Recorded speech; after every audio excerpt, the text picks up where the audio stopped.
Mesdames et messieurs, chers amis, j'ouvre maintenant la séance. Bienvenue à la réunion numéro. Welcome to meeting number 57 of industry pursuant to the order of reference that was made earlier. We are looking at Bill C-244, a bill that deals with device maintenance and repair.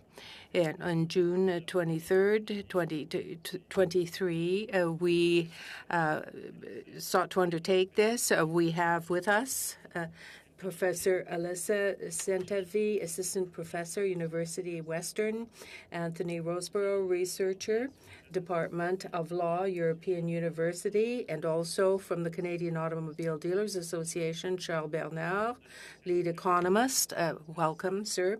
We have from the Entertainment Software Association of Canada, Paul Fogelin, Vice President, Policy and Government, and Shannon Sereda from the Grain Growers of Canada, from Government Relations. So without further ado, we are going to, before beginning and moving on to serious matters, I would wish happy birthday to my colleague Desbiens.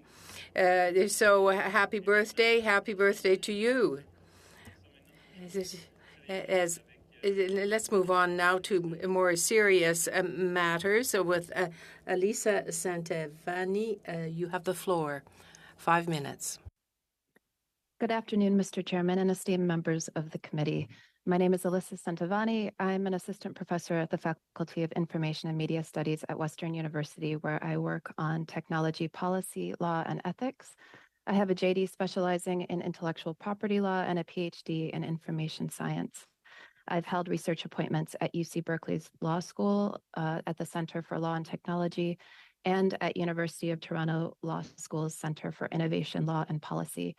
I'm currently the primary investigator of a SSHRC-funded study on copyright computerization and the right to repair.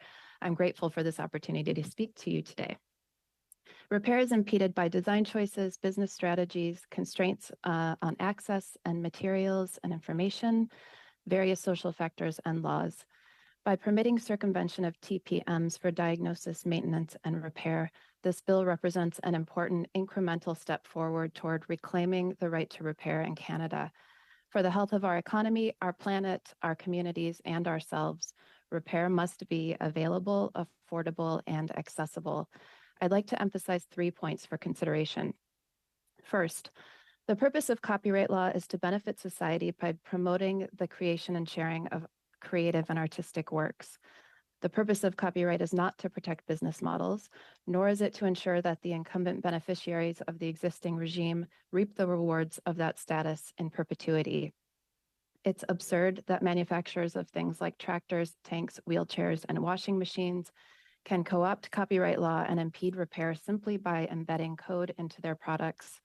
This bill carves out a necessary common sense exemption to the Act's anti-circumvention provisions while leaving the provision intact for contexts that might bear a legitimate relationship to the overarching purpose of the Act. Opponents of this bill claim the exemption carries risks to the environment, safety, and security. In response, I'd like to say, first, you're barking up the wrong tree. There are laws that could address those concerns, but they are not copyright laws, which, as just mentioned, are concerned with the production of creative works. Second, the only way that this exemption would impact emissions safety and security is if the software that governs repair also governs emission safety and security. I doubt that this is the case, but if these systems are being bundled together, that is a serious design flaw that manufacturers should remedy. Third, most consumer devices are insecure for reasons that have nothing to do with repair. The ubiquitous smartening of products through networked computerization creates security risks, and much of this innovation is of questionable benefit to consumers and society. Fourth, positioning consumers and their repair providers they choose as threats is pretty blatantly anti-consumer. Finally, whether this exemption is codified or not is irrelevant to risks posed by actual hackers who have far more sophisticated tools and techniques already at their disposal. The second big point I'd like to make is that this bill is pro-innovation.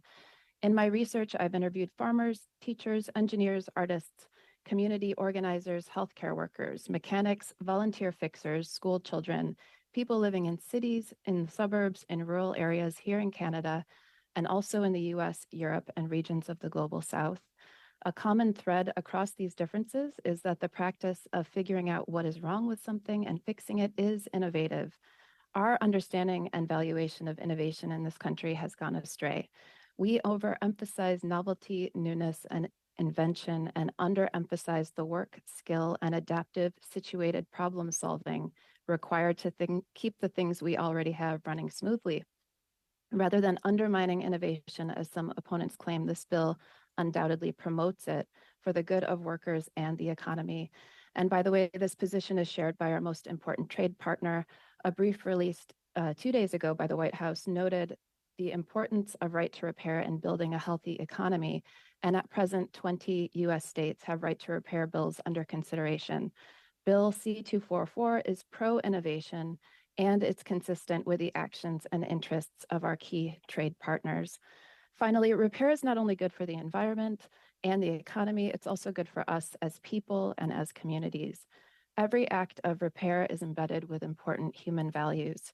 These include productivist values like learning, skill development, self-efficacy, self-determination, and digital citizenship, and also non-productivist values like care, continuity, heritage, hope, mutual support, and meaning-making that together make up the fabric of a richer, more resilient, more livable society, and enable us collectively to project a more hospitable, habitable, and humane shared future. Thank you for the opportunity to speak with you today about Bill C-244. Thank you very much, Madam Santivani. We'll now turn to Mr. Rosborough for 5 minutes. Thank you. Good afternoon, Mr. Chairman and honorable members of the committee. I'm a lawyer and doctoral researcher in law at the European University Institute. I'm also a practicing member of the Nova Scotia Barrister Society. In the past, I've taught in the intellectual property area at the Schulich School of Law at Dalhousie University. My doctoral thesis investigates the design, function, and implications of TPMs across the automotive, consumer electronics, and agricultural equipment industries. I've published several peer-reviewed articles on the right to repair and TPMs, including a forthcoming publication in the Berkeley Technology Law Journal, which analyzes the right to repair in Canada and the bill under discussion today, along with Canada's international trade obligations. I've included open access links to these works in the brief I've submitted to the committee. I firmly support the right to repair and the substance of this bill, but my focus this afternoon is not to reiterate the numerous social, economic, or ecological benefits of repair. Rather, my aim today is threefold. First, to explain why repair restrictions enabled by TPMs are a misuse of copyright. Second, to explain how the bill could be strengthened. And finally, to respond to the core arguments put forward by those who have opposed the bill. So to begin looking at copyright misuse, access control TPMs in physical devices are best understood as an aberration in the history of copyright. TPMs were first recognized in the 1996 WIPO World Copyright Treaty as measures that are used by authors in connection with the exercise of their rights and that restrict acts in respective works which are not authorized or permitted by law. So TPMs were originally conceived as legal protection to safeguard copy control technologies to assist the digital content industry. But today's access control TPMs in physical devices often bear little, if any, relationship to copyright infringement. They bear only a superficial resemblance to copyright. They function principally to protect technologies rather than works or the rights of authors. And so when device manufacturers rely on anti-circumvention to prevent diagnosis, understanding, or repair of computerized devices, this contorts copyright policy to perform the work of patent or a trade secret. And put simply, this is a misuse of copyright. As for how the bill could be strengthened, one approach would be to transpose it into a system of comprehensive regulation under Section 41.21 of the Act. And that section allows for regulations which could exclude certain TPMs or classes of them from protection, and to conduct review and consideration of specific implementations. This may also assist in providing a path forward for Bill C-294, which aims to create a new exception to anti-circumvention for the purposes of interoperability between embedded computer systems. A regulatory framework under Section 41.21 could safeguard a whole host of socially beneficial activities, It could also address new and unforeseen uses of TPMs. To respond to the opponents' claims, opponents have put forward really three main themes in their remarks. One is cybersecurity concerns, the second is health and safety risks, and the third are carve-outs for certain industries. With respect to cybersecurity, we have scant evidence that repair activities can or will undermine cybersecurity. And in any event, cybersecurity should not form part of TPM policy under the Copyright Act. This is not the role of copyright law. A more appropriate framework for cybersecurity considerations is under Bill C-26, currently under consideration, or the Telecommunications Act. As for health and safety risks, these fears seem to misunderstand what the bill seeks to do. No longer making it unlawful to circumvent a TPM does not equip anyone with new powers or capabilities. The fact is that anyone who wishes to manipulate or modify a device for unlawful purposes can already do so. Any system can be hacked. If the repair of devices poses health and safety risks, the government should consider amending the Consumer Product Safety Act or other legislation.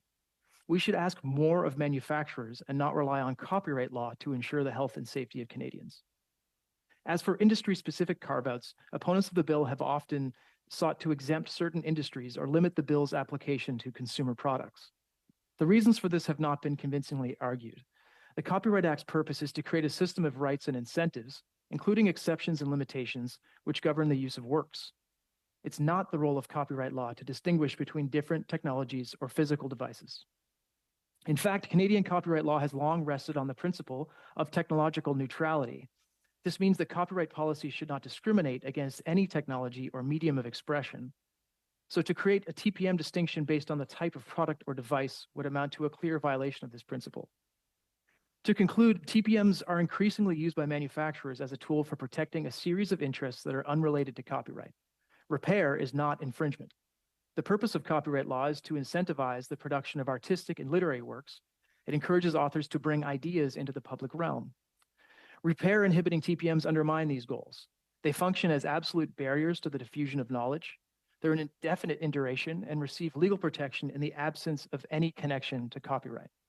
I ask this committee to move the bill forward and to include it as part of a comprehensive regulatory scheme, which ensures that TPMs and devices are protected to the extent they are connected to copyright. Thank you. Thank you very much, Mr. Rosborough. Je passerai maintenant la parole à Monsieur Bernard pour 5 minutes. Bernard, 5 minutes. Merci, Monsieur le Président. Thank you very much, Chair. Members of the committee for inviting Canadian Automobile Dealers Association to express its perspective on Bill C-244. CADA is a federation of provincial and regional dealer associations that represents 3,400 members across the country. Our dealers employ more than 160,000 Canadians and have always been a major component of the social fabric in rural and urban Canadian communities. Not only do dealers help consumers in accessing a vehicle that fits their needs, they're also heavily involved in procuring repair services and technical expertise to the clients in the years that follow the purchase. As committee members will know, since 2009, the repair and servicing market has been intrinsically linked to the Canadian Automotive Service Information Standard Agreement, known as CASIS. This voluntary agreement helped build an environment where service and repair information could be exchanged between OEMs and the automotive aftermarket industry. Indeed, the CASIS framework increased the competitiveness in the repair service market and did so while preserving the fragile balance between safety, compliancy, and access to repair services. In fact, that partnership has allowed the aftermarket to grow since its creation. Data from Desrosiers Automotive Consultants show consistently that the aftermarket has achieved phenomenal growth and is positioned for even greater success in 2022. Also, 2022 numbers place the aftermarket well above pre-pandemic levels, more than 20% higher than 2019 numbers. However, CADA believes that Bill C-244 threatens that balance, which was built through exhaustive cooperation over the last decade, and offers no real alternative to what CASIS has accomplished in terms of maintaining the regulatory compliancy required to ensure the utmost safety for the consumer.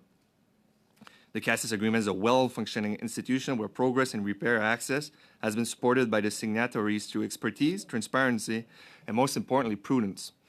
It is also important to highlight the significant safety environmental considerations that have to be taken into account when repair information and tools are being shared between automotive OEMs and representatives of the aftermarket. Considerations that are not applicable to the majority of the products that will be covered under this amendment to the Copyright Act. We firmly believe that the risks in areas such as safety, cybersecurity, vehicle theft, personal data protection, intellectual property rights far outweigh the marginal benefits of increasing the aftermarket service offer. L'importance d'un cadre différent pour l'industrie. The importance of the different frameworks for automobiles makes it very important. Since December 2021, it was mentioned that the government should explore the notion of repairs to repair and also for household goods. The situation where we have high vehicle theft in Canada is something that indicates that C244 would have major problems.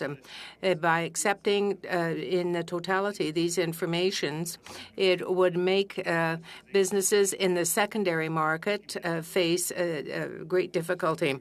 We use this example not just to provoke anxiety, but to discuss what exists in terms of the repair industry per se. And also, there are real risks that exist. To be very clear, the automobile industry feels that there is a solution that could change the problems. But this is a Pandora's box that could well be opened by this piece of legislation that would ultimately eclipse the intent. We recommend that this committee deal with the bill and also that that adheres to specialists on the crisis of auto theft, which is currently going on, and the security of cars. And also, we would like to have the committee have a specific reference to the types of automobiles, the protection of intellectual property as well. I am willing to answer both your questions in French and English. Thank you, Mr. Bernard. We're going to go now to Mr. Fogelin from the Entertainment Software Association of Canada. Mr. Fogelin. Thank you, Mr. Chair, honorable committee members, for the opportunity to speak to you about Bill C-244. Bonjour à tous les membres du committee. Hello, all members of the committee. I want to thank you for having given me the opportunity to speak to you today. Vice President of Policy and Government Affairs for the Entertainment Software Association of Canada. We represent major video game console makers, publishers, large and small developers, as well as national distributors. The video game industry is the largest entertainment industry in the world, plain and simple, with revenues that far exceed those of both film and music. In 2022, the video game industry earned over $170 billion in global revenues. At ESAC, we're proud to report that Canada is one of the biggest players in the global games business, home to close to 1,000 studios, over 32,000 full-time employees, and contributing $5.5 billion to the Canadian economy. We punch far above our weight. The Copyright Modernization Act, passed in 2012, has helped drive this growth by protecting the considerable time, investment, and creativity that developers put into their games. This empowers them to innovate and create, knowing that legal protections exist to mitigate the risk of piracy and infringement. So while we recognize the good intentions driving this bill, if passed, it could result in unintended consequences for both our industry and our players. Permitting the circumvention of TPMs presents a unique risk to our industry. Let me explain why. The integrity of the entire video game ecosystem relies on TPMs. Not only do they protect intellectual property, they prevent hacking and cheating, deter unauthorized access to consumer information, and help support cybersecurity. They also allow a console to be securely updated, providing players with new content, extended storylines, and updates to the game experience. Now, before the Copyright Act was passed, the widespread availability of circumvention devices and services in Canada created an environment where piracy and modding thrived. The Act provided the critical measures needed to pursue those who facilitate and engage in piracy. This is not a theoretical concern. It's been validated through the courts in litigation. In a precedent-setting decision issued in 2017, Nintendo of America versus King, the Canadian Federal Court awarded over $12 million in damages for the circumvention of TPMs and copyright infringement under the Act, including that the defendant was liable under Section 41(1) for the trafficking and installation of circumvention devices. C244 could permit devices, such as mod chips and game copiers, to be put back on the market under the auspices of repair. We're deeply concerned that this will make it incredibly difficult for rights holders and law enforcement to pursue legal action against those who traffic in these devices. The burden of proof required would be so high it would be very, very difficult or virtually impossible to establish liability. It's also clear watching the debate on C244 thus far that game consoles aren't an area of great concern. And I think that speaks to the ease of repairability and consumer satisfaction in this regard. Video game consoles are consistently rated highly for the repairability on websites like iFixit. Most common repairs can be addressed without circumventing TPMs.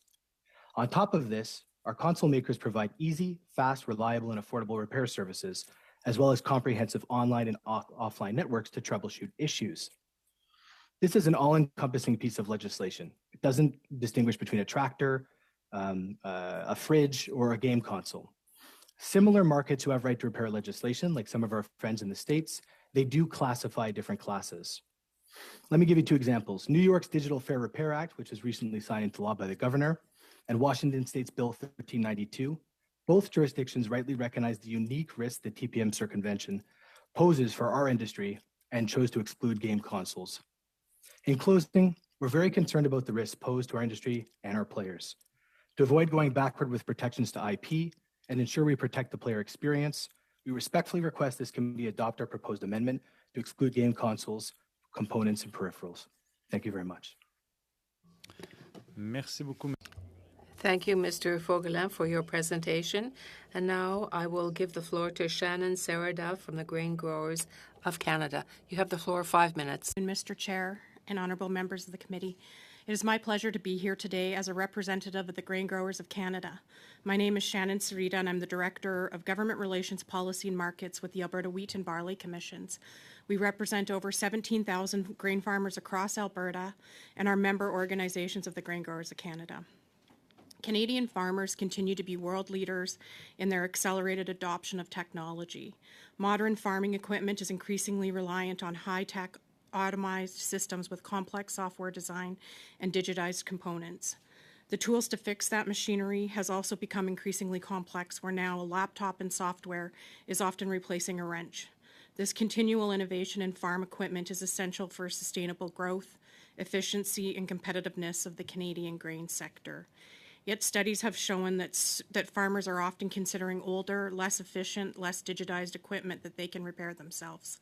This is because when a farmer experiences an equipment failure, in almost all instances, they are beholden to one point of service, the OEM dealer, to unlock the equipment, provide the parts, and have their technicians diagnose and repair the issue. Given that there are typically few centralized dealers servicing many farmers over a large area, this can often take many hours to many days and can be further impacted by single-source supply chain disruptions for accessing parts. Farmers are consistently at the mercy of weather. Any delay during what is already a very short growing season poses a major threat to both crop yield and quality, as well as financial risks to farmers. For perspective, in one day, a farmer can harvest multiple millions of dollars worth of crop. Creating a competitive market for equipment repair will give farmers choices to either safely conduct the repairs themselves through a qualified third party or through the equipment dealerships, thus reducing both risk and cost. Farmers and other skilled individuals in Canada's rural economy are ready and able to safely contribute to a competitive market for repair. The current legislative environment in Canada supports equipment repair monopolies by allowing OEMs to prohibit the bypassing of TPMs. This leaves farmers and third-party independent mechanics limited in their ability to diagnose or repair many potential technical issues. To restore the competitive environment and market for repairs of farm machinery, legislative changes require. Bill C-244 represents the first step in helping to break the monopolization of repair services and allow Canadian farmers the right to repair their machinery, putting them on equal footing with farmers in other jurisdictions.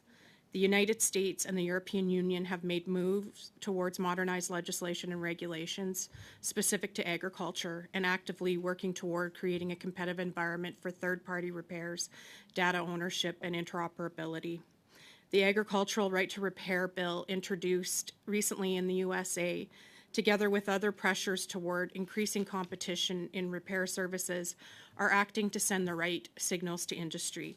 John Deere, who had previously opposed the notion of allowing farmers to conduct their own repairs, has recently signed a memorandum of understanding with the American Farm Bureau Federation.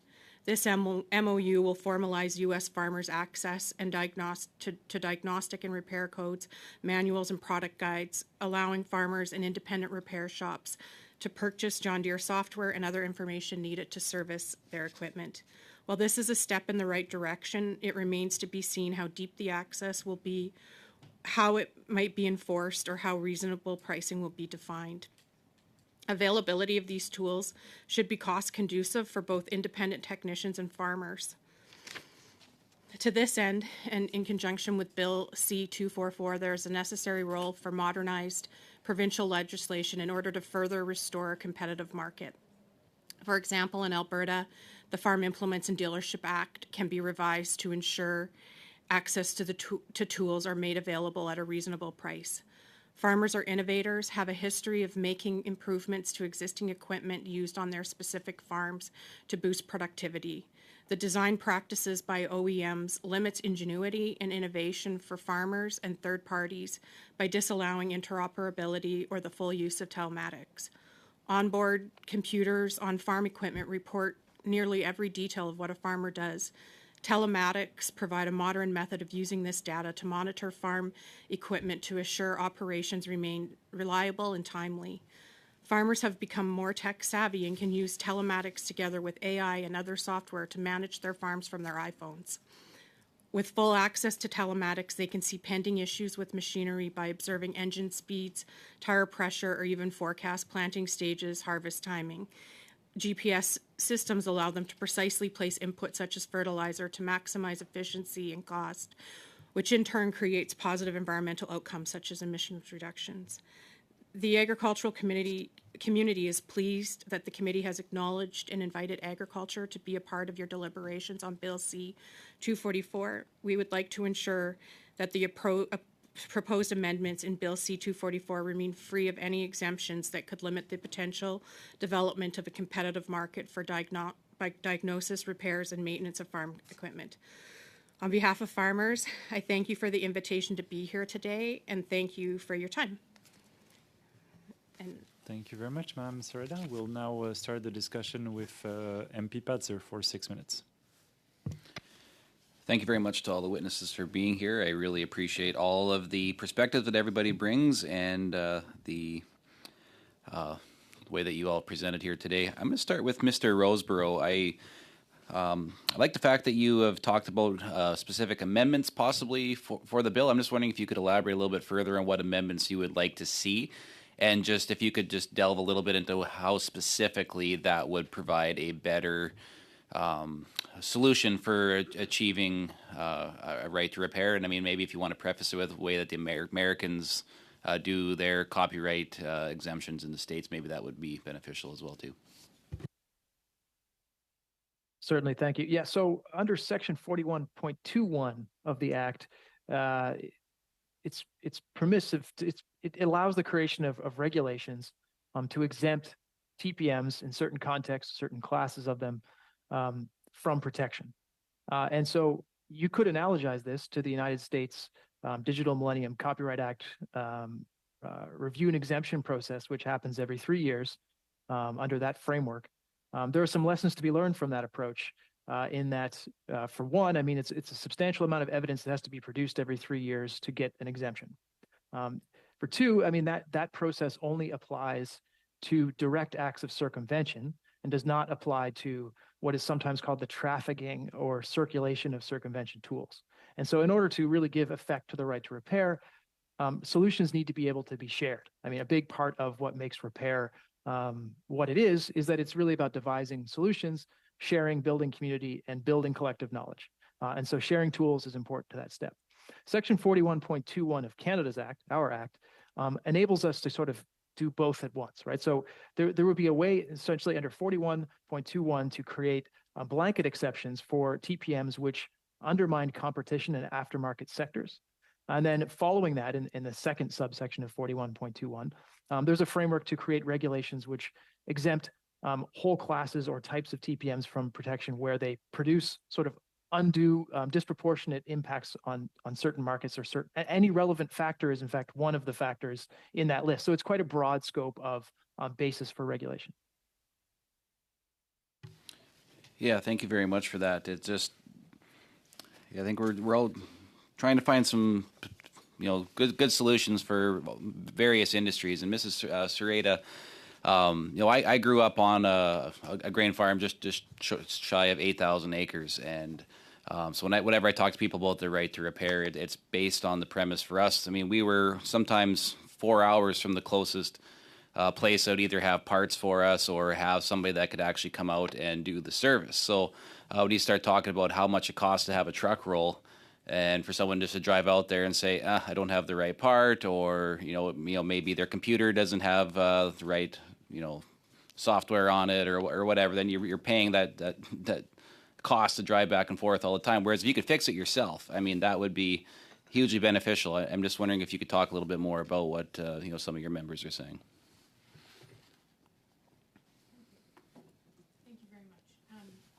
I think you really hit it on the head, and and understand the challenges then of just the expanse of the rural community in which farmers operate, and how far from the OEMs or the dealerships that they can be. So if given the right to this legislation or enabling independent service providers to be able to access the appropriate tools to help farmers would create more choice within the industry, so that there are independent dealers a lot closer to farm sites that they could then access in a more timely manner to come out with the appropriate tools.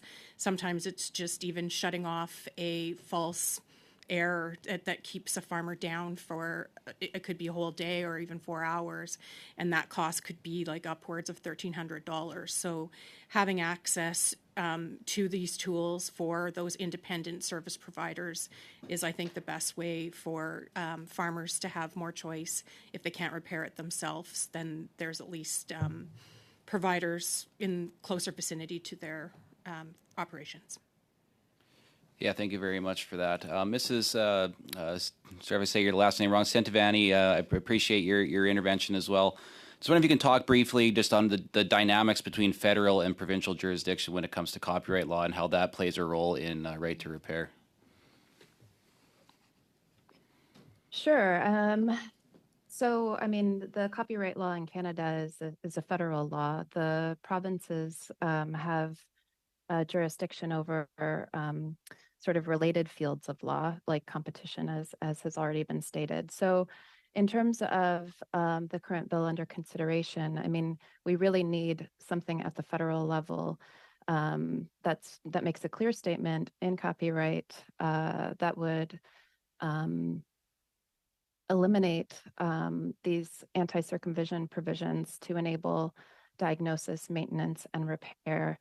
That would still allow provinces to create adaptive strategies that's to their constituencies, but we really need to have a comprehensive approach at the federal level with regard to TPMs.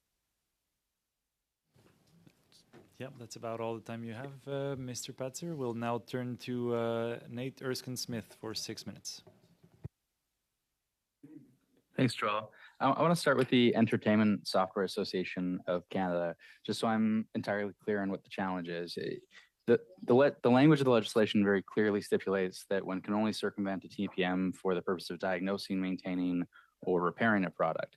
So your challenge isn't with the specific language. Your challenge is that this opens up the possibility of tools for circumvention circulating, and then it's hard from an enforcement perspective to delineate between whether it's for the purpose of the legislation or for an improper motive. That's exactly correct. So let me quote something from the WIPO guide on the Internet Treatise, which will speak to this. Once placed on the market for a specific purpose, circumvention tools and exceptions would then become available for all to use with impunity. Right. So you're right on here. It becomes incredibly difficult to do the work, whether it's rights holders or law enforcement, to find the bad actor. So not only would you have to prove a circumvention occurred, you have to prove a copyright infringement resulted, and you have to prove that this was the intent of the circumvention. So, Right. so the bar becomes so high that from a practical level, it becomes incredibly difficult. And just in particular, the mid-sized and smaller companies don't have the resources of some of the larger members to pursue these actors. It becomes incredibly difficult. Okay, that's helpful. And then at the same time, there is a major benefit to consumers, and I don't think enough of us focus on legislation that emphasizes consumer needs, and this is a piece of legislation that does. So, Professor Centovani, we've heard from the Entertainment Software Association of Canada. They're putting a challenge before you to say, well-intentioned, we want a right to repair, but here are some negative unintended consequences as a result of tools circulating. How do you respond to that challenge? Yes, thank you. First, congratulations for having a $170 billion global industry. That's quite impressive. In addition, the comments were made about the ease with which consumers are able to repair their consoles, for example. And that's fantastic to hear. And sort of the question that it raises for me is then why oppose this bill, right? So this bill essentially is providing an exemption for diagnosis, maintenance, and repair. And essentially you're saying that that's already happening. So this bill should have sort of no impact on what you're talking about. But pause, because I think the challenge is slightly different. And look, I'm more sympathetic to your articulation of the fence in some ways, but the challenge is to say we don't take issue with the language, and actually we do have a very strong market in diagnosis and repair, but what will happen with this is that there will be tools ostensibly listed for the purposes of, an example that I would be more familiar with is you would have a certain grow light sold for tomatoes when it was obviously used for cannabis. And so in this case, there will be tools being sold for the purpose of diagnosis and repair when that's not really at issue, and that they're being used for circumvention for ulterior purposes. So how are we able to respond to that challenge, or we just say we accept some problems, but overall this is going to be better for consumers and they can toughen up? So, I mean, the bill would have no impact with respect to sort of legitimate uses of circumvention, the anti-circumvention laws, right? And so, as I stated in my comments, the sort of claims or concerns that there's going to be security risks or that there will be a theft risk is really unfounded unless the code that we're talking about that's embedded in these machines that deal with and govern repair is the same code that also deals with reproduction, let's say, or making copies, or controlling emissions in the case of tractors. And so I can only assume that that's a technical design issue that would be easy for technologists to solve simply by sort of separating those bits of code out from each other. Thanks. And Mr. Rosbor, if you want to, sorry, can I limit? Okay. Unfortunately, you can find time with someone else. But Mr. Rosborough, I'd be interested in your response as well.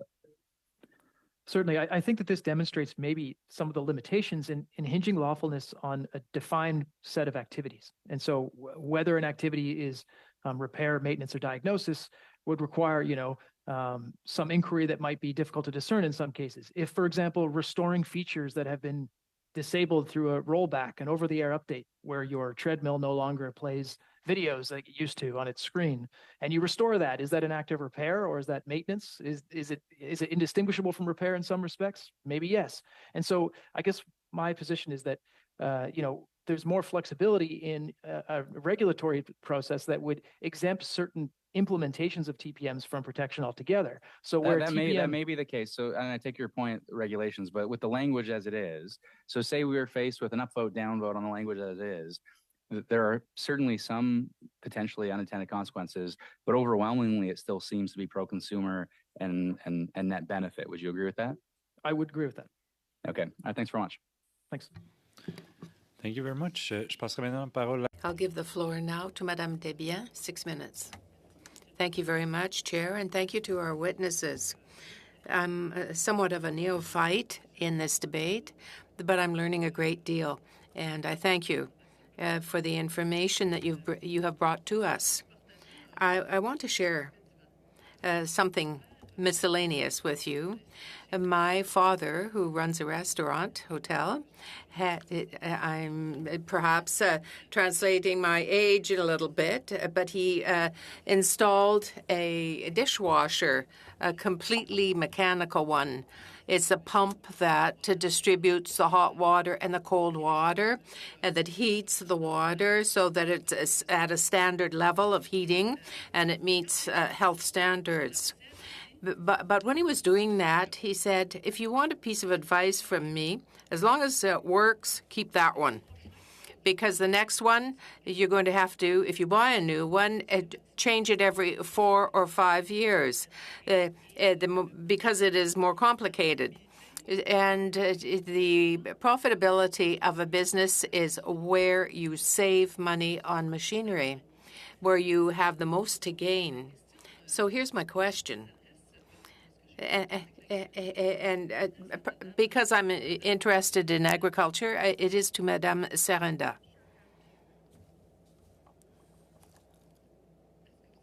Do you have the interpretation? Can you hear the interpreter?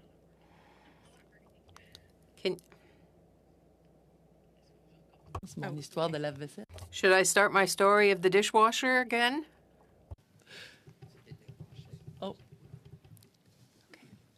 Bonjour. Hello, can you hear me now?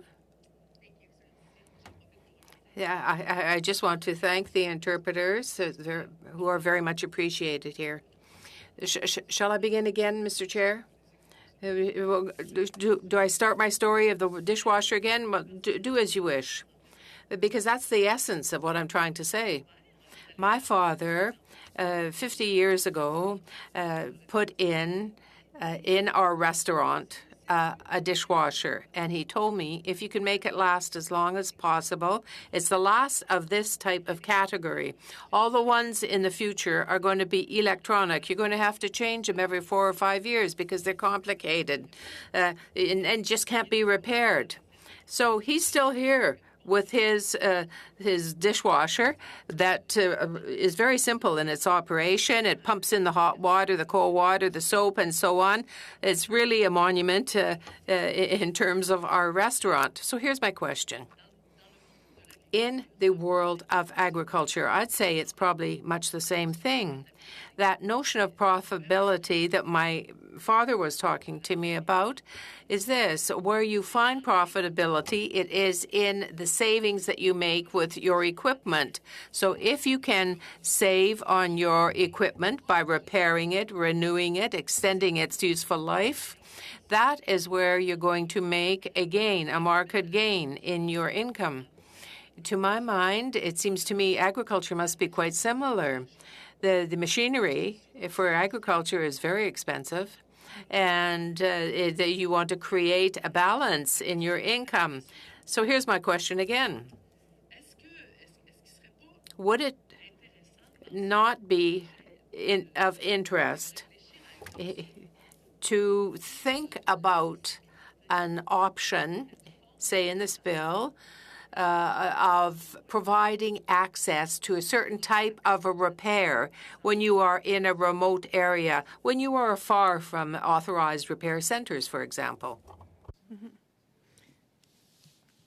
Yes, and so, and again, I think, and kind of goes back to what we were talking about earlier, that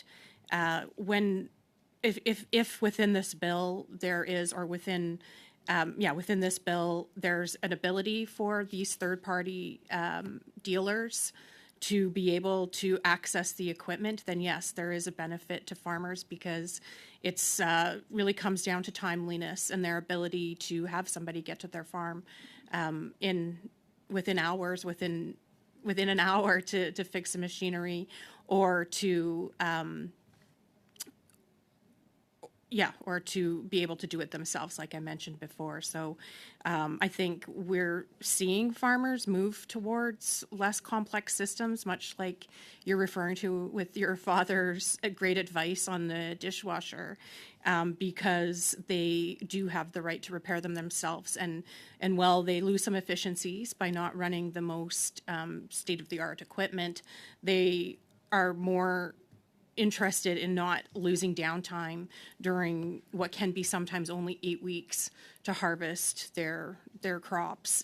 So, yeah, I would think that we would want to see that accessibility embedded into the right to repair for the independent service providers as well. On peut donc dire So can we then say that there is an issue of profitability in this whole discussion? Well, definitely cost is an implication to farmers when they have this type of downtime. I mean, just even bringing in any dealership to do and conduct their repairs is a cost to the farmer. So if they can do that on their own accord by having access to the tools, then of course that does reduce their costs. Yeah. Merci beaucoup. Thank you, Madame Desbiens. Thank you. 6 minutes. Thank you, Mr. Chair Bonfet, to you and my colleague. I want to start with Mr. Bernard. It was my legislation for the original right to repair for the auto sector, and it resulted in the voluntary agreement for cases, as you well noted, but it didn't actually anticipate some of the, well, we knew that one of the weaknesses of the bill was when digitalization came in place, it didn't really have that components. Some of the OEMs have agreed that maybe this shouldn't be a voluntary agreement anymore. Right now we have Tesla that hasn't opted in, and there's others. I'm just wondering where your associations were at that. I'm getting a lot of mixed signals about it, so you may not be hearing as many of the issues or problems, but the consistency isn't there, so maybe you can kind of highlight a little bit more what you think is working and what isn't potentially working in your opinion, because I've been around this enough to know that when we're hearing enough noise, there usually is something going on. So perhaps you can kind of provide some input there, please. Oui, et merci pour la question. J'apprécie beaucoup. Thank you for your question. I appreciate it. It's very important. I just want to mention that our association has not signed that agreement. And as to a future agreement and where we'd be going, I can't really say. But I think we want certainly to continue to go down that avenue. In terms of the Tesla issue, the reality is this, that they encourage the governments to look at the issue of Tesla, because Tesla is a very interesting question. Why do they have the approach that they have adopted? They have their product, which is really a computer on 4 wheels. And it's very hard to evaluate, but there are some associations that are hard to assess. We, on our side, get very few complaints from consumers about access as to repair. There may well be frustration internally with the dealerships and whatnot, but the interaction with the consumers and access to repair is almost zero. There's very little frustration from the consumer's perspective. 4.2% of the cars that are scrappable is really an all-time record in Canada. So the vehicles are being repaired here in Canada, and that's being done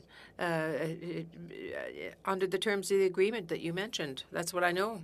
My concern, I have to go to the other witnesses for now, I'm going to try to come back later, is that the United States has got several states going on a different path.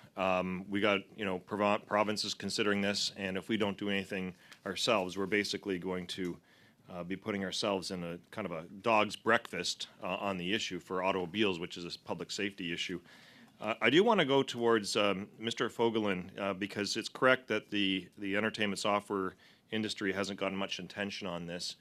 Being a gamer myself with my PS5, I can tell you that it is something that still can be hacked and so forth. But at the same time, you're trying to make a distinction for your association to be different. I think you need to articulate the reasons for that a little stronger. Not that it was weak, but I understand where you're coming at with regards to security updates, automatic downloads, and different things that you can put on.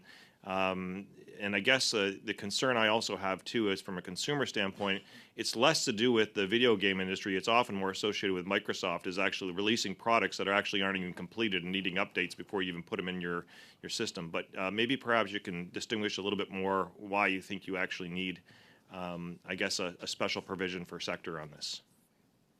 Well, thanks, Mr. Massey, and thank you, as always, for being an avid player. I think the best way to describe this is to use a quote from the U.S. Copyright Office. So Dr. Rossborough mentioned the triennial review of the Digital Millennium Copyright Act, where they assess different classes, and there's an opportunity to open them up and allow for certain products to circumvent TPMs for repair. In his 2018 rulemaking report, the U.S. Copyright Office noted that there was compelling, uncontradicted evidence that circumventing video game console TPMs would harm the market for such consoles because they would no longer be able to serve as a secure distribution platform. In light of these console-specific concerns, the Copyright Office recommended against allowing the circumvention of video game console TPMs. I think it was during that same triennial that other products such as cars and other devices were allowed the opportunity. So I just want to point out other jurisdictions have looked at this. And for the reasons that I'm mentioning, it's a unique space that we're in, and you know it as a gamer, right? That it's the convergence of creativity, technology, all coming together as one. But these consoles are closed systems, and if you can't secure the platform, and there's platforms put at risk, you have some unintended consequences. Thank you for that. I can now, if I have time, Mr. Chair, quickly over to Dr. Centovani. One of the things that you raised, which I think is important, is the we actually have built our society upon the freedom to recreate to some degree, fixing and adapting. My concern is if we don't deal with this, how far do you think we're actually going to stymie innovation, arts and culture, expression, things that actually, when you even look at some of the most modern advances in society, they're actually accidents of experimentation. And I don't think that gets a lot of attention. So I'd ask for you and perhaps even Professor Roxborough real quickly about thoughts on those two elements. Thank you. I really appreciate the question, and I'll keep it short so that Mr. Rossborough has an opportunity, hopefully, to respond as well. Certainly, like the process of creation involves iterating on things that already exist. Nothing is created out of whole cloth. This is the way that creation happens and the way that innovation happens. And so the opportunity to explore, to be curious, to learn. In my interviews, what I heard a lot of people say is that actually breaking things was part of the way that they learn not only how they're put together, but how to fix them. And so you're absolutely right. Having this sort of ability to play and tinker is critical. The other point that I just really want to quickly make is that in the case of healthcare devices in particular, right? We have situations where people's mobility depends on their functioning of, let's say, a powered wheelchair, or sometimes they'll even have medical devices implanted in their bodies. And these too are being restricted by TPMs and by repair restrictions. And so I just really want to emphasize the fact that we need to have this exemption that Bill 244 offers. Anthony, if there's time. Yeah, so repair and innovation go hand in hand in a number of ways, and one of the evidence of that is this bill, in addition to Bill C-294, which speaks to maybe more of the innovative aspects of prohibitions on innovation as implicated by TPMs. The fact is that the process of repair requires a type of research and analysis. Product teardowns are an example of this. If you look on iFixit's website, you see an entire library of basically research and discovery as to how things work. So when that becomes unlawful to do, we're restricting the flow of knowledge and information, which is really antithetical to the purposes of the intellectual property system. I mean, the reason that we have IP is to bring ideas forward that we can share and benefit from. And so when we're putting an indefinite block on the flow of that information, we should have a really compelling reason to do so. And contorting copyright law to be a vehicle for cybersecurity or the theft of automobiles is probably not a sufficient justification. Thank you very much. Monsieur Williams, la parole est à vous. Mr. Williams, you have the floor. Much, Mr. Chair. This is a fascinating discussion. Thank you all the witnesses for joining us today. I really want to focus on two aspects. One is competition, so ensuring that we have more competition in our marketplaces and looking at exemptions and how exemptions would work both to be flexible and agile depending on such situation. Dr. Sandavani, I'm a Western. I went to Western for 2 years. I missed it. It was a great school. I ended up graduating from Guelph, but it was a great school. Thank you for all your comments so far. I really want to focus on the challenge and concern I think that the world's looking at right now does center around Taiwan. And the reason for that is about 90% of the world's superconductors are produced there. We just went through COVID. We saw what supply chain disruptions did to all of our markets. I wondered if you could comment, and Mr. Rosenborough, if you could comment after that. If we were to see a disruption in supply chain, how important is right to repair for our economy? Thank you for the question. And that raises a really good point. COVID-19 surfaced a lot of the sort of weak points in our systems, including in the global supply chain. We saw instances, for example, of hospitals not being able to have access to repair parts, biomedical engineers unable to fix equipment, and in some cases, 3D printing replacement parts and using those. And in many of those cases, they were threatened with intellectual property lawsuits as a consequence. So with regard to semiconductors and microchips, the more that we can center that manufacturing at home, the better. Creating more robust manufacturing capacities here in Canada, I think, is going to be critical. Anthony, would you like to contribute? Certainly, yeah. I think what the COVID experience showed us with semiconductors is the reliance on centralized systems of manufacturing and specific geopolitical sources of manufacturing, which can be a challenge. And repairing enables us to sort of, I guess, claim some sovereignty over the technologies that we have around us, and to decentralize a little bit of our reliance on these systems of supply chains. And so greater repairability, I think, would help us should we experience another semiconductor shortage, for example. Definitely. Rosenborough, you talked about what the U.S. is looking at. They look every 3 years at exemptions for TPMs. It's a thorough process. In Canada, and in the U.S., I guess they also have a copyright librarian that approves that. We don't have that in Canada. So, what specific recommendations would you make for an exemption process in Canada? Again, so an exemption process in Canada to have effect would, first of all, have to enable the circulation of circumvention tools, and that's not currently available in the United States. The second is that under Section 41.21, we could have essentially a panel of experts, an administrative body, that would review certain implementations of TPMs and exempt them from protection where they impede certain conduct or acts that we think are in the public interest, repair being one of them. So this would offer a number of benefits because it would be more responsive. You know, we wouldn't be able to say, to be worried that, for example, the mod chips would be under the auspices of repair, because we would be looking at implementations of TPMs in specific devices and products with the necessary technical expertise and judging that implementation on its connection to copyright. Would you recommend the same time frames, 3 years, or is there anything that could be a little more agile? Are there benefits to 2-3 years? Is there benefits to less than that? Obviously, from a user rights perspective, the longer the period, the better, because often there's substantial amount of evidence that has to be produced to conduct these studies and to have these exemptions. And it may be the case that we're not looking at time-limited exemptions at all. Like perhaps the approach we take in Canada is indefinite unless there are there's an appeal or there's some lawful some grounds to challenge the exemption. Perhaps it's indefinite. But definitely, a 2 or 3 year exemption period is probably not sufficient. Do you think, as a fail-safe, we've done this with other bills, that we should be giving the minister any power to exempt or to tinker with that list at all?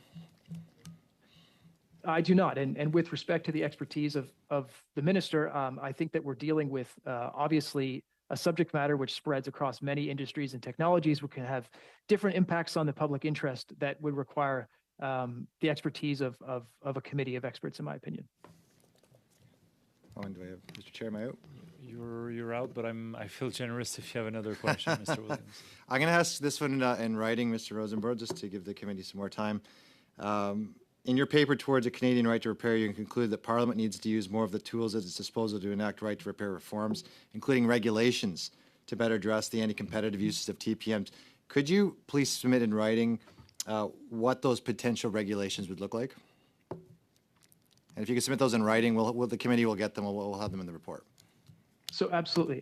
This is referring to Section 32 of the Competition Act? Yes. Certainly. Thank you. Thank you, Chair. Thank you very much. We'll now go back to Mr. Erskine-Smith for 5 minutes. Thanks. I actually want to pick up on Ryan's point there. Just what I would find helpful, Mr. Rosborough, is not for you to specify exact regulations, but we have a bill before us and we have an opportunity to make amendments, some of which what you described sounds perfectly in scope. Other amendments you described may not be in scope, I'm not sure. And so if you were to send in writing to us, not the detailed regs, because that would be for a further process down the road after we pass the legislation, but just what amendments you would want to see with some clarity. It doesn't need to be the exact wording, but just give us some direction so we can then have a conversation among ourselves. And I have a general sense in terms of what you described, but it would be helpful if you were to put it in writing to us. Mr. Foglin, I cut you off at one point, and I'm curious if you want to finish your train of thought. I appreciate that. I actually had an opportunity in responding to Mr. Massey to reference the triennial review process. But if I have a little bit of time, one of the things that we're asking is to look at this from the most practical level possible, right? To try to weigh the pros and cons. And again, every industry is different. And again, looking at what they do in the United States, also in Australia, where they've looked at right to repair in the EU process. It's not easy work, but you have to do the work to look at the different classes because it's sometimes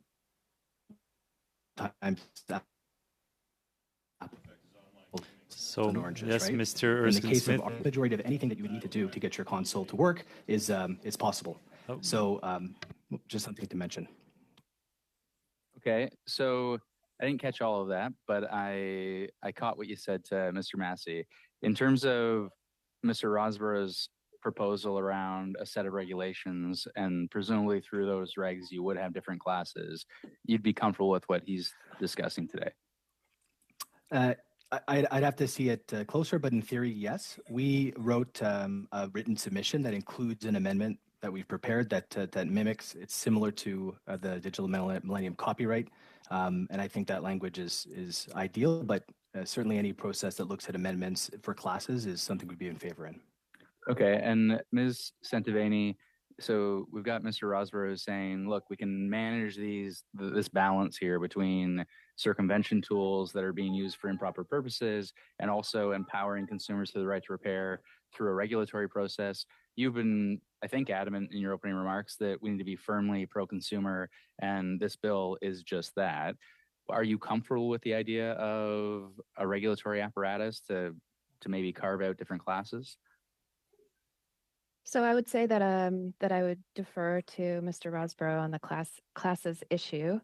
However, I would like to say that I would not be in favor of a sort of triennial review process like what is happening in the United States. I think that what we've seen there is that it's overly burdensome, that a tremendous amount of resources and attention and lobbying power and money goes into producing sort of arguments every 3 years, and the provisions, whatever might be produced on this 3-year cycle, has to be readdressed in the next 3 years, right? So these don't necessarily carry over.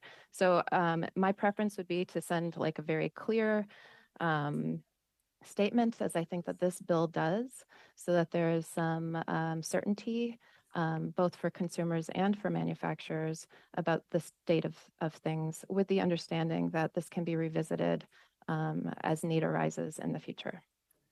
I appreciate that. And my last question then, Mr. Rosborough. So Ms. Santivani doesn't have a financial interest in this. The Entertainment Software Association does. Most organizations that have come before us who are opposing or wanting to water this down clearly have a financial interest at stake and don't take the same consumer-centric perspective. So do you not worry if you have a regulatory apparatus or you do have an ongoing review that you have large lobby firms that bring their might to bear and consumers will be maybe left behind? Well, I have some optimism that there is a way of designing an administrative body that is maybe somewhat out of the bounds of regulatory capture. I would hope that they have some faith in our institutions to do so. However, I mean, I think part of the structure of that administrative body, the design of it would be important for safeguarding that concern. Because ultimately, No, I take your point. I'm out of time, but it can be done, but we have to be careful in how we do it. Extremely careful, yeah. Yes. All right, thanks very much. Thank you very much. I'll give the floor now to Madame Desbiens. 2 minutes, 30 seconds. Thank you very much. Mr. Fogelin, I hope I'm pronouncing your name correctly. I don't want to mispronounce it. In Quebec, we have gotten a bit ahead in this area. There's a bill that was brought in by Guy Ouellet in the 70s, and the principle was adopted unanimously. And clearly, that law looks very much at programmed obsolescence and sustainability, the durability of machinery as well. Does that speak to you, the notion of a code of durability? Would it be possible? Thank you for your question, and you pronounced my name perfectly. Thanks for bringing this up. You know, there's been a lot of talk of manufactured obsolescence throughout the debate of C244. In our industry, I like to think that we build our products with manufactured longevity. And what I mean by that is, you know, game consoles. Monsieur Fogelin, just 1 second. Translation is not working. Pour les interprètes, pour le son de Monsieur Fogelin, pour les interprètes, ça fonctionne pas. Okay. It would seem that it's not operating properly. The sound for the interpreters.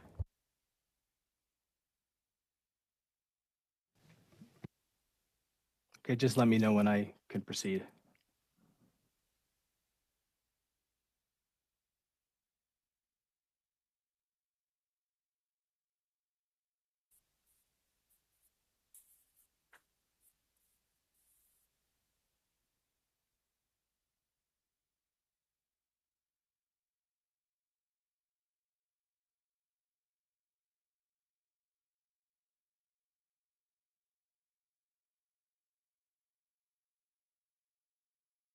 Yeah, Mr. Fogelin, I apologize. I think there's a latency problem with your connection, which explains why earlier in a previous testimony or a previous moment you froze for the committee. So that creates a problem for the interpreters. So unfortunately, maybe if you can send either via writing, in writing what you had in mind, but I'll ask Madame Desbiens to move to another witness. Donc d'aller à un autre témoin.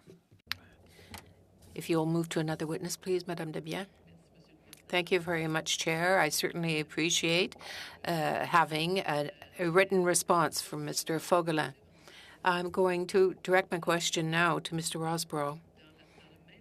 In the same vein of thought, the labeling of a durability code. Is that something that you think would be useful, that should be considered by the committee? For the purposes of the right to repair, absolutely. I mean, I think it's maybe beyond the scope of this bill, but a system of maybe sustainability index under the Canadian Environmental Protection Act. If the government is serious about pursuing the right to repair at the federal level, some sort of system would be essential. And we've seen in other jurisdictions similar indexes that have been very successful, France being the main example. But I will say about provincial efforts towards the right to repair, like the bill produced by Guy Hulette, is that these jurisdictions provincially in Canada are waiting for federal leadership on the IP issue. And so really Bill 244 and 294 are the important starting point. These bills are starting at the right place to give provinces the leeway they need to move ahead with those types of systems.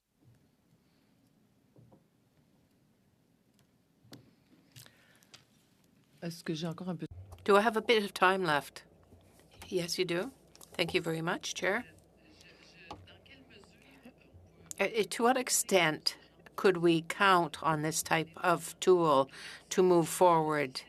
It's the if C244 were put in place here, Quebec would become one of the places in the world where consumers would be best protected against programmed obsolescence.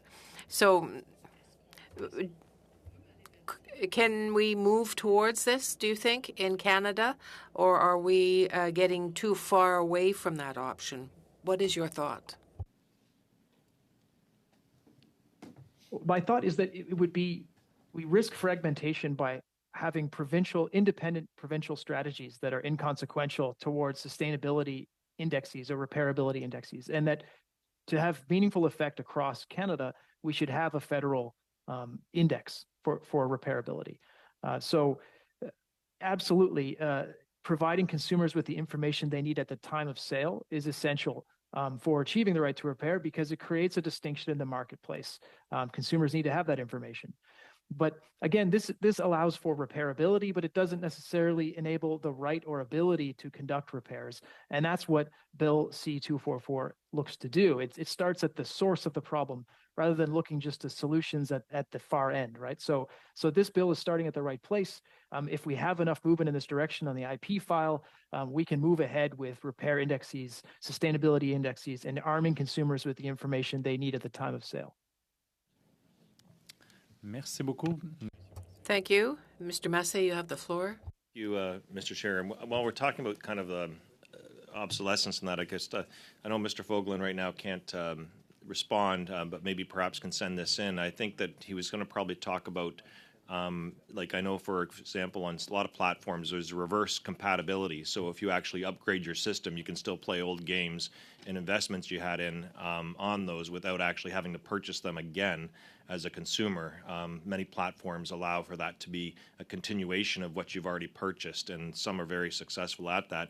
And I think that's a difference in that industry, what kind of shows something that I think is different, whereas the auto industry where I come from, I mean, they actually build the vehicles, and they actually create new tools that are necessary to fix them that you have to invest in. And so it kind of creates planned obsolescence. Sometimes some of our phones and so forth is changing some of the even the way you charge your phone and so forth, and that creates a lot of electronic waste.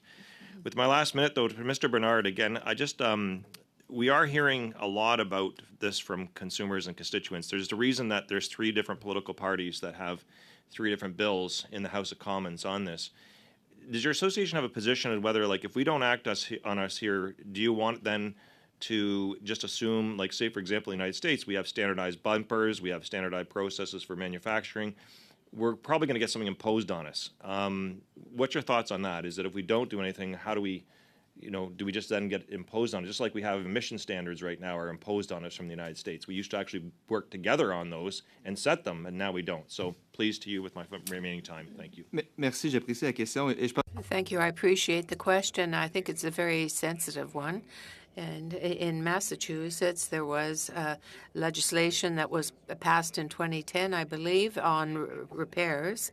The impact it had was a negative one on the consumer, where companies like Subaru had decided to take away certain electronic elements from the vehicle to avoid any difficulty with that legislation. And so an approach like that had an impact on the consumer. Personally, and from the perspective of the CADA, Cassis talks about it as well. That's a really good jumping off point to have a discussion like that with manufacturers in the future. But I think that this amendment would help settle it. It does have the benefit in that it's proactive in terms of work, and it would be a platform where you could have that type of discussion to put the focus where it should be, to you use the elements where they should be. You don't want to run the risk of opening that Pandora's box. Merci beaucoup. Thank you very much. Mr. Viss, 5 minutes. Thank you, Mr. Chair, and I'd like to thank our panelists today for likely the most informative discussion we've had on this subject so far. One of the analyst questions that they provided to us in advance, number 7, the analyst suggests that that Bill C-244 suggested do-it-yourself approach to the diagnosis, maintenance, or repair of products in which technological protection measures, TPMs, protected computer programs are embedded.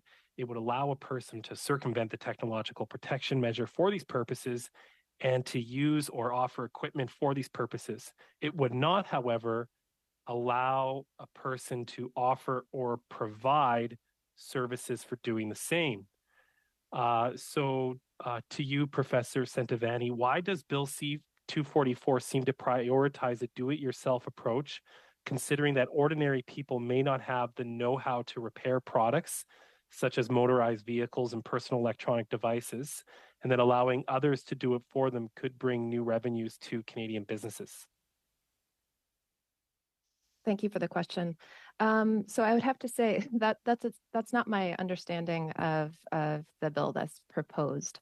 Okay. In the sense that it would sort of equally apply to consumers who are do-it-yourselfers, but it would also enable, third-party repair technicians and others to be able to circumvent the TPMs as well. And so essentially what we would be doing if this bill were to be passed would be to give consumers the choice of either, tackling these repairs on their own or choosing, a service provider to do that for them. Okay, that's helpful. Thank you. Another question the analyst provided to us states that computer programs embedded in products are typically licensed to consumers. To retain the right to use the program, they usually must comply with license, which may require that they do not circumvent TPMs for any reason. A person could thus breach the license, losing the right to use the program, even if the Copyright Act otherwise allows them to circumvent the technological protection measure. Does Bill C-244 overcome the challenge of licenses that restrict the diagnosis, maintenance, or repair of a product, even if it were allowed under the Act? And given that provinces have legislative powers over contract law, should the federal government engage with them on the matter of restrictive licenses? And I'll pose that to you again, Professor Centovanni. Sure. So this is essentially a question of preemption. Does copyright law preempt provincial contract law? Maybe I would defer to Anthony on this since he has more familiarity. That would be helpful. In the United States, federal copyright law preempts contract law. Anthony, do you want to speak to this? Certainly, I think this question evidences, and as I mentioned in the Canadian Right to Repair Berkeley article that's forthcoming, is federal provincial cooperation is essential here, and this indicates an area where coordinated legislation targeting the consumer protection acts in the provinces is needed. So it would be nice if Bill C-244 also said that if you own a device with an embedded computer program, you have a license, an implied license to circumvent or to use the program to the extent that circumvention is necessary. We don't have that language in the bill. And obviously that would conflict with provincial jurisdiction. So this is where coordinated federal provincial effort is needed. But again, this bill is starting in the right spot. Mr. Rossborough, would you be able to suggest any amendments to address the concern between the provincial and federal responsibilities in question here? Amendments to Bill C-244. Yes, that we could, could you suggest to us as a committee in future correspondence a possible amendment to get around this discrepancy between federal and provincial jurisdictions? Yes, I'm happy to do that in writing with the other requests I've received. Thank you so much.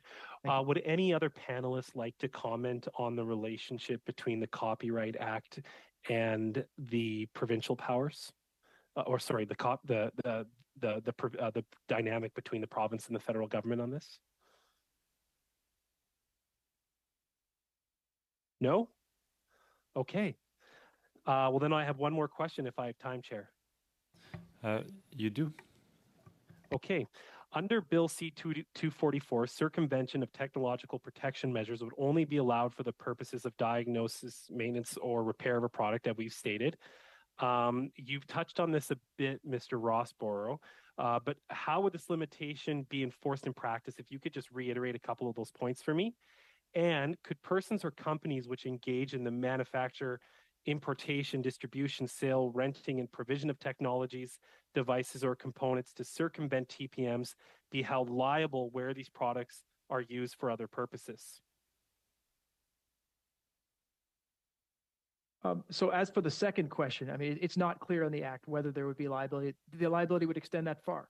That's an ambiguity that would require some further research. The first half of the question relates to essentially whether hinging the bill on a enumerated list of acts, right, repair, maintenance, and diagnosis would be overly restricting. Is that the essence of the question? Yes. Yeah, and I mean, I think in a broad sense, that's a pretty wide range of activities, and that is inclusive of a lot of the activities that independent repairers need. However, I mean, it's foreseeable that there are future uses of TPMs which impair other public interest uses of technologies that the law should be able to respond to. It should be able to have a proactive approach, essentially. And so this is where my sort of suggestion that we move in a more regulatory direction comes from, is that we can actually, it's not a concession from a right to repair perspective. It's actually a way of thinking broader about the issue and responding to the uses of TPMs that undermine the public interest.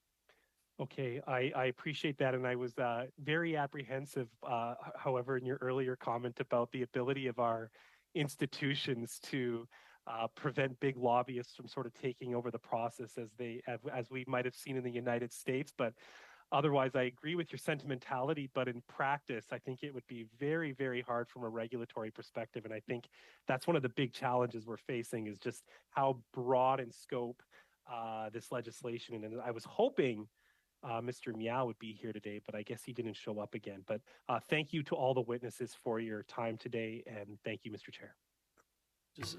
Yeah, I was about to intervene. Okay, I'll listen to your intervention before I see if I'll be satisfied with that. Just, Mr. Viss, it is not customary for the sponsor of a bill to be at every committee meeting on the bill, so I will... He promised me. I will appreciate that it's because perhaps you didn't know, but Mr. Meow was here and answered committee members' questions before, and I can assure you that he's paying close attention to your very words, Mr. Viss, on this committee, and the ones of our witnesses. So with that being said, I'll now turn to Madame Lapointe for 5 minutes. Merci, Monsieur le Président. Thank you very much, Chair. Vanny, this committee has heard from a wide range of associations and companies about this bill, and many of them have raised concerns about health and safety. And I'm thinking in particular, medical equipment suppliers. I think Meditech came forward, as well as automobile makers. Would you see there being some reasonable exemptions to the right to repair? Thank you for the question. It's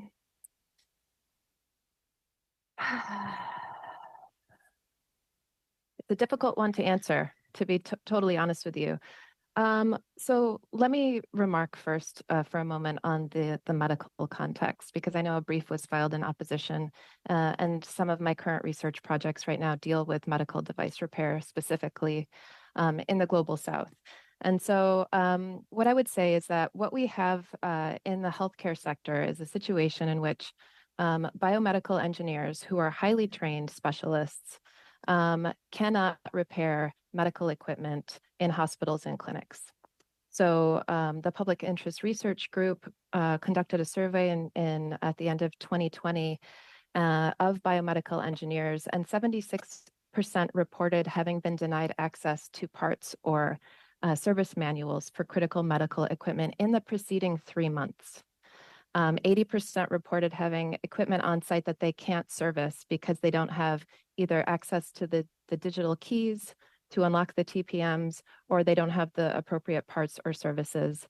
And so 97% of biomedical engineers said that removing barriers to the right to repair would immediately and directly benefit them in their work.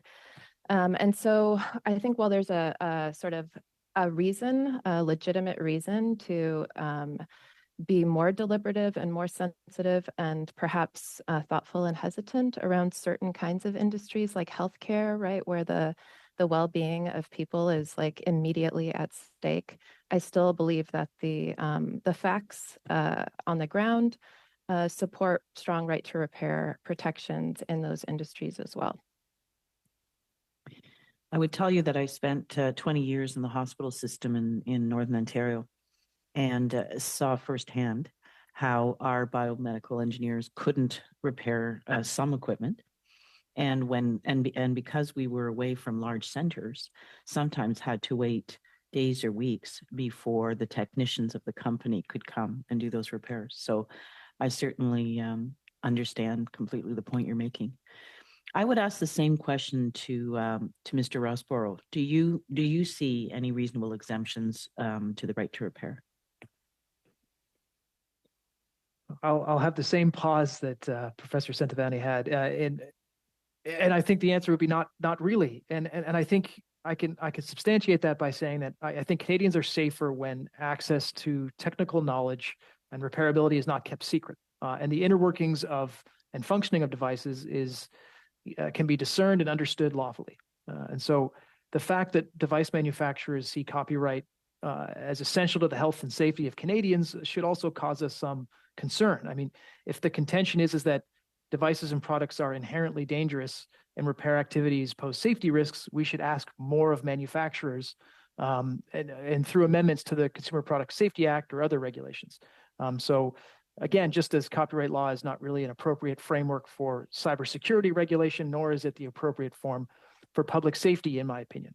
So if we're talking about the right to repair to the extent that it relates to Bill C-244, I think the answer is no, that there aren't really limitations here in that respect. Thank you. I know that my colleague MP Viss asked this question, but I will ask it of you, Dr. Centovani. Would you have any recommended amendments to the bill, or are there alternatives for providing a legally enforceable right to repair while mitigating the risks that we've identified of unintended consequences this bill could present? Yeah, thank you for the question. So I see this bill as being a very important but incremental step towards right to repair in Canada. As I mentioned, repair is impeded by a number of factors. Law is only one, and within that, TPMs are just one small slice of that. Right, so we have design choices that thwart repair. We have various business strategies. We have asymmetries in terms of not being able to access materials and information. We have social factors that are involved. So what I would like to see in an ideal world would be a comprehensive approach to the right to repair, which would include intellectual property laws, which would include TPMs, this bill, but would also include important changes in other areas, including competition, things like warranties. It was raised earlier that this question of whether we can create a code of durability, which I think is a really nice way to frame the question. And where I think that might come up is in a situation with regard to warranties. So warranties are the promises that manufacturers or businesses make to consumers to give them confidence in their purchases. And right now, warranties are very thin. They only include, the bare minimum. There's no reason why a warranty couldn't include information like the sort of anticipated time before the product breaks and needs to be repaired, the anticipated costs of what those repairs might be, how many claims are being made on a product. These kinds of bits of information, I think, would empower consumers. And this is the kind of comprehensive repair framework that I would like to see enacted in Canada. Thank you. Merci beaucoup, Madame Lapointe. Monsieur. Thank you, Madame Lapointe. Monsieur Généreux, you have the floor. Thank you, Chair. And thank you to the witnesses. Mr. Bernard, earlier you talked about car theft. I have a 2009 car. Nobody's going to steal it, I'm quite convinced. And there's no electronics to speak of in it. But in Quebec, from what I've understood, there has been a series of very significant car thefts, SUVs, high quality, very expensive ones. And you referred to the fact that there is a need for security to be taken into consideration, security for these types of cars. So nonetheless, I tried to establish a link between what you have said before us and the bill that is before us. I'd just like to add that I also drive an older car myself, maybe not a Jetta. But I certainly appreciate the expertise that has been expressed here. But with respect to car theft, the agreement that would be would be put in place would improve the figures in terms of the aftermarket and repair. There are vehicles that were stolen and that were taken apart to give greater access to parts for certain manufacturers. If the car is accessible and if they can close the electronic devices, that's one thing. But access to that information is important. That's one case. In terms of this, we want to have a balance. There will always be bad actors on the market. Car theft of certain models, and it's become increasingly common over the years with certain models. And there's been a devaluation. What we really want to do is, I would say, improve access to information for the whole market and improve the situation for information-wise for people who have these types of cars. From our perspective, the platform that exists right now is allowing us to get through the discussion in a more nuanced fashion. We don't want to go too far. Yes, but it's voluntary, is it not? I'm asking you very frankly, should it be mandatory? That is, should all stakeholders in the car industry have to deal with this? There has been quite a bit of analysis of this particular bill. Do you think it should be the obligation of the whole automobile industry to do this? Well, that's pretty hard to say. We're not a signatory. And we want to know, though, how negotiations are going on. But access to repair, we saw with CASAS that the more people that were aware of it, the more that they would have greater resources to satisfy the demand. And this meant that there were more and more people that were participating in it. Companies had greater access to the software or to the digitized software, and that's a benefit, of course. But over 10 years, we want to have this interaction, which sometimes can be simpler or less simple. Well, this is my fear. We talked about it with the garage mechanics association. I don't really remember the name of the group, but they say that it's become increasingly complex and complicated for them to repair cars in their garages because of the computer-based systems and also the complicated nature of the electronics. As a consumer, I think that there should be the possibility that after 4 years of going to your dealership, if you want to go to a private operator, should they not be encouraged to do so? Well, if you look at the figures over the past years, it seems that everything seems to be turning around Tesla, but no, there are sales figures that where you have the smaller garage operator that is able to operate. There has been an increase of 112% for a lot of these independent garage operators. So there is a growth that has been facilitated by that agreement. There are many mechanics, legal mechanics, who would know this. But on this platform, there has been known successes. There have been known successes. But what you want to do is to avoid situations that I mentioned where the manufacturers, the automakers, are playing their own parts in this.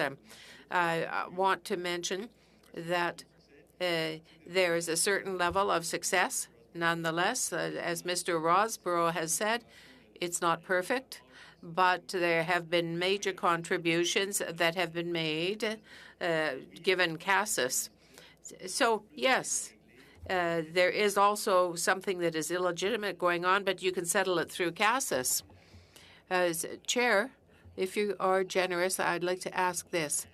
Are there many cars on the road that are 12 or 13 years old?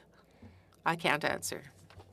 Merci beaucoup, Monsieur Généreux. Thank you very much, Mr. Généreux. I'll give the floor to Mr. Dong. 5 minutes. Thank you very much, Chair. And I see Paul Fogelin there. He's an old friend of mine. I haven't seen him in years. Good to see you here. Paul, your presentation early on gave me a sort of a visual for a moment. I'm sure everybody remember the movie Cable Guy. You know, there's individuals back then, and when analog was a system for a TV entertainment, there's a guy that goes around and you know, take money, take cash, and play around with their system and give you extra channels. And we all remember those days. And then, you know, to eliminate these type of sort of reaching onto the system, the companies come up with the digital system. And now we have pirate sites offshore, which are cashing in billions of dollars of the industry and become a true problem. It's no longer a parasite. It's a giant monster. So my point is that as technology evolves, if we solely rely on you know, intellectual property, or in this case TPMs, as a safeguarding the profit, or you know, the revenue of the industry, I don't think it works. I mean, like you just mentioned that there's, you know, hackers and people that, you know, play with it. And I would argue actually, if this is if we give the consumer the right and the code or whatever they need to perform their own repair, you're actually taking away the market from these hackers and so on and so whatnot. I just want to hear your thoughts on this. Would that be a fair assumption that if the only thing that is stopping the consumers from fixing, or in this case, be creative with their console, is the TPMs, taking it away, allowing them to be creative with their console, wouldn't that be taking business away from the hackers? Like, wouldn't that be better for the industry? I'll try to respond. Can you hear me okay? Yeah, I can hear you, Paul. Okay, I'll try to speak as slow as possible. And thanks, Hans. Always good to see you. So what we have concerns with here is, like I mentioned earlier, the vast majority of repairs that would be necessary to make a console work or fixed can be done without circumventing a TPM. And to get a little bit more technical, the TPMs really deal with the firmware in a console. And that is the device, that's the software that protects, that will recognize the disc or cartridge or digital game and affirm it and say, okay, this is a Nintendo game, this is a Xbox game, etc., and allow it to be played. This firmware not only does that, it's also the software that encrypts some of the data and the data points, personal information that might be used when you set up a profile on a console. It's also, part of the technology and software that allows for updates, like I said earlier, for the game experience. So players, as they play the game, will discover issues and bugs, and developers will try to patch it. It all runs through the firmware. So the problem is not with repairing the console and making sure it works. It's just protecting those specific protection measures that allow for the secure environment for updates to happen, to catch bad actors like cheaters. If you ask Mr. Massey, who again is a gamer, nobody likes a cheater, right? And nobody likes the ability to, if you hack a TPM, you could put in what's called a dropper. It allows you to put malware in. Sometimes it's disguised as a cheating device that gives you an advantage, but sometimes these bad actors put it into a console, and it ends up taking personal information through that. So these are the kind of things we're concerned about. Paul, I'm also a gamer, but I'm more of a PC CS type of guy. That's okay too. Never got into Switch. I do have a Nintendo Switch at home. Anyways, so if this legislation passes, are you saying that there will be more like cheaters in the gaming world?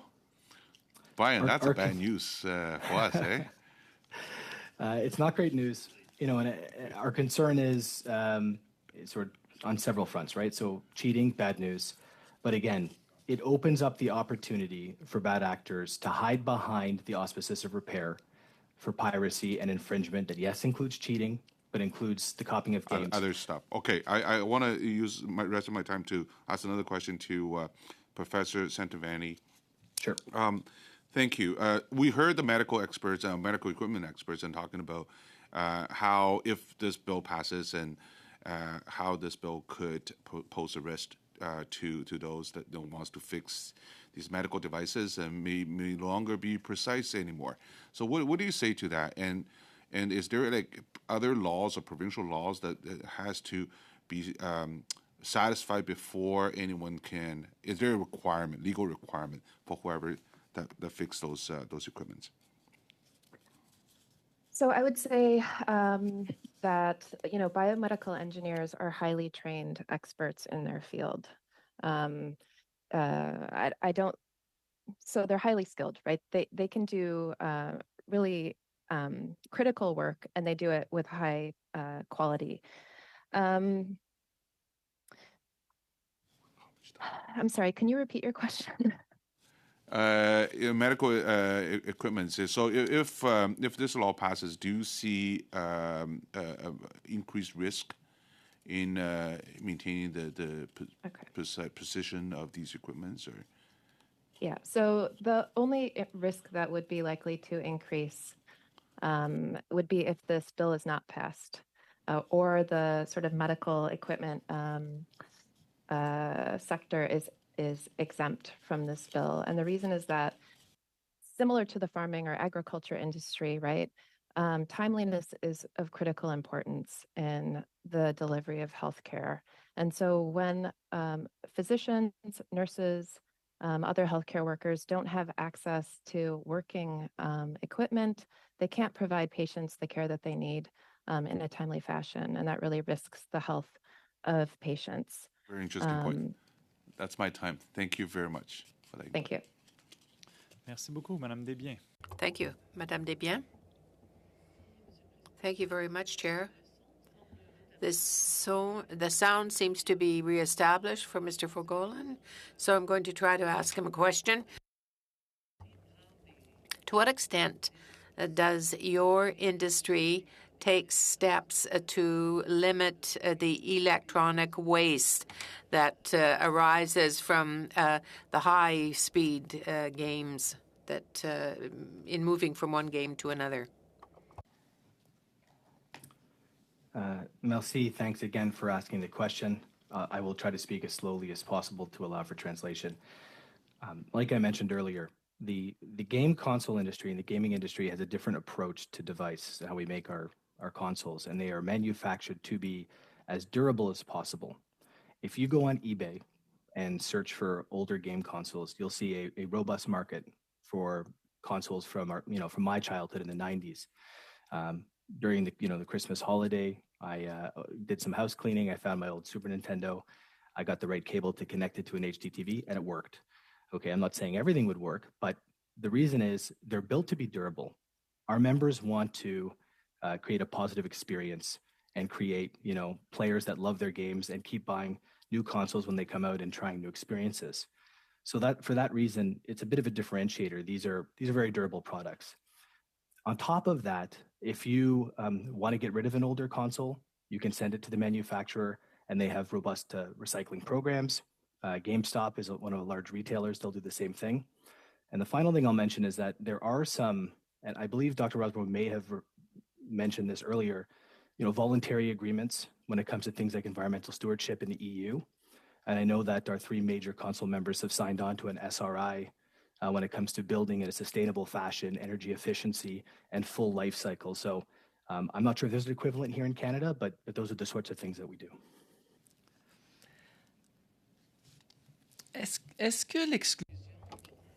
The exclusion that you mentioned, I have a PlayStation 4, and then all of a sudden PlayStation 5 comes on the scene. Should there not be an obligation to supply parts, say, for PlayStation 4, if need be? It's a good question. And again, our industry is somewhat unique in this regard. Even when a console is discontinued, no longer for sale, the parts will be available. I'm not saying they will be in perpetuity, but again, our 3 major console makers, there's still people playing PlayStation 1 and 2. And furthermore, to my earlier point about the ease of repairability in general, most of the issues you might have playing an older console, you can fix on your own. There's a tri-wedge screw. That's something you can use to deal with most of these electronic repairs, and it's something you can do. So again, it's in our members' best interest to make sure the consoles work as long as possible, and they retain some of the parts needed to repair these consoles for many years after they even discontinue selling them. Merci beaucoup. Thank you, Mr. Foglin, Madame Desbiens, Mr. Massé. Sure. Dr. Centovani, did you do any work in the medical sector with regards to ventilators, with regards to during COVID, which we still have obviously issues, but there were a number of stories where doctors actually changed some of the ventilators to adapt them to be more productive on patients. Do you have any information on that? And if you can, provide that to the committee. I'm aware of a few cases that came out through the media, but I'm just wondering whether you have experience on that as well, too. I don't have any experience with that in the Canadian context. It's certainly something that's come up sort of in a global context. not just with ventilator parts, but other sort of basic foundational medical equipment like the tubing on a stethoscope, right? Just being able to replace those can be very difficult and has been very difficult, prohibitively so, during the COVID epidemic when supply chains were so disrupted. And when I guess there are a departure from the use of the device in the medical field, there's a very robust process to do that. You just can't be a doctor and do that on your own. You've got to actually follow a whole ethical process, is what I understand takes place when there is adaptations or potential uses of medical devices in a different way than were originally purposed for. That's exactly right. There's thorough standards and ethical guidelines that apply to the healthcare sector. Yeah, and I guess my point with that to conclude here is that if we don't have any type of flexibility in these standards, we would open ourselves up to greater lawsuits, innovations, and changes that actually can help the manufacturer in many respects.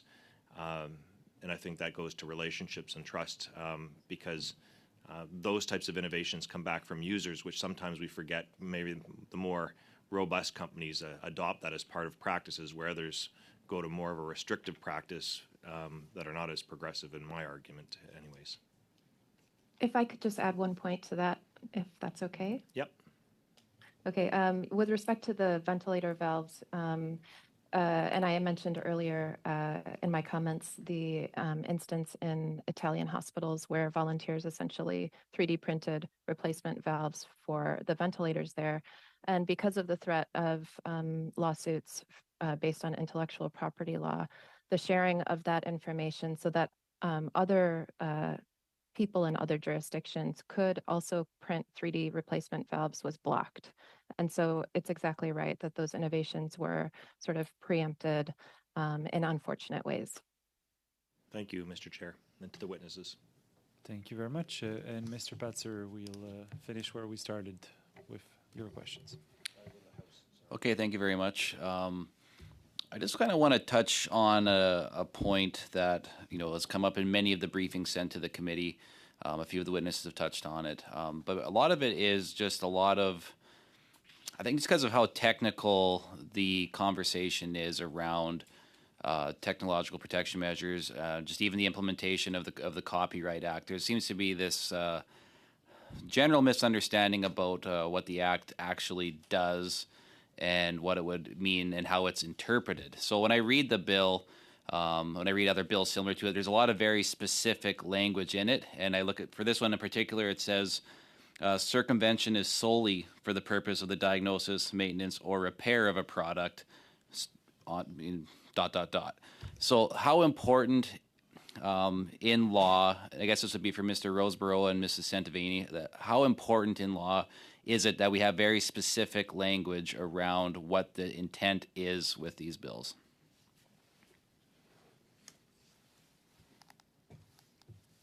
I'll jump in first, if that's okay. So it's important. It's really important. And I think this bill actually does a great job of being specific. It's very clear that the exemption applies to 3 sorts of behaviors: diagnosing, maintenance, and repair, ... as you said. And yeah, so it's very clear. What I would also say is that it helps us be able to distinguish between the kinds of activities that we want to promote here, which is repair, which is extending the longevity, the useful life of goods, keeping them out of landfills, supporting, economies, local economies, in terms of having third-party repair technicians have ample work. But it doesn't include things like environmental controls and emissions. It doesn't include things like parts of the system that might affect cybersecurity. It doesn't include things that might affect consumer safety or modification. So I think that the clarity of language is essential, and it's very clear here that the types of activities that are being permitted are really related to repair. Thank you. Mr. Roseborough, do you have anything you want to add to that, or is that pretty much sum it up? Yeah, no, just that when we're talking about the potential for other activities outside of repair or diagnosis and maintenance to be kind of colorable or under the auspices of repair, I think that the more relevant question to ask is whether the default is to allow TPMs to be used in a way that is kind of under the auspices of copyright that has nothing to do with copyright. So I think we need to sort of flip the definitional question around and say, to what extent are TPM implementations actually connected to the exercise of copyright? Thank you very much. I got a question for Mr. Bernard. I met with and I did a tour of a auto body shop back home in my riding. And one of the things that they were talking about that was important to them as to why right to repair is an important thing is for them to complete the repair of a vehicle after it's in an accident. I mean, they're trying to return the vehicle to its original state. They're not trying to modify. They're not trying to make it greater than or less than it was, but they are trying to get it to the as close to the exact state as it was when it before it was in the accident. A barrier for them is access to certain data sets from certain manufacturers, certainly not all of them, but the issue still exists that they cannot complete their repair, which then has an impact on insurance and on whether or not who's liable if that person drives a vehicle off the parking lot and something fails on the vehicle. It's going to fall back on the auto body shop, but it's not technically their fault because they couldn't get the information. So I'm just wondering what you would have to say in regards to that. Yeah, I'll try to do it in English.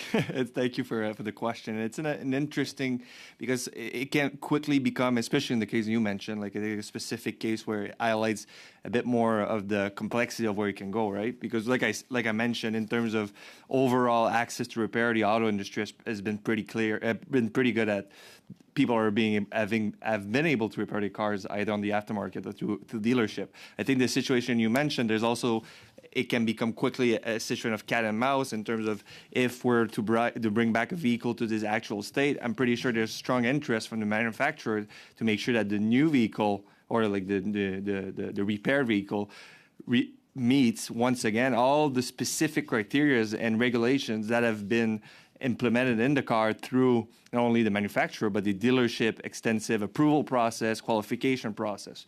So I think the question is fully legitimate. And I think CASIS is once again, I just don't want to repeat myself. I think it's a perfect environment to have these discussions. But I think the question that you've said can come from both ways in a way of when you have a vehicle that is basically being brought back to life, should we be a bit more prudent? And I think that would be the standpoint of manufacturers. I don't want to speak on their behalf, but I know that dealers, they go through an extensive process with techniques and tools to make sure that the vehicle meets those criteria. So another question is more about liability, like you said, enforcing and making sure that the new vehicle meets those criteria. So I think it's a complex issue. Is that it? That's about it, Mr. Padzer, unless you have a very short question. No, all I would just say is thank you so much to all the witnesses. Really appreciate it. It's a highly technical and complex issue, but I appreciate with how eloquently everybody has spoke on the issue today. Well, you've made my job easier because I was about to say the exact same thing, Mr. Patzer, so I appreciate that. And yes, well, it's a nice birthday gift. Thank you to all of our witnesses, much appreciated. And you can be assured that your testimony will factor in our deliberation going forward. So thanks to all of you for taking the time. Merci aux interprètes. Thank you to the interpreters, to the clerk, and all of the staff.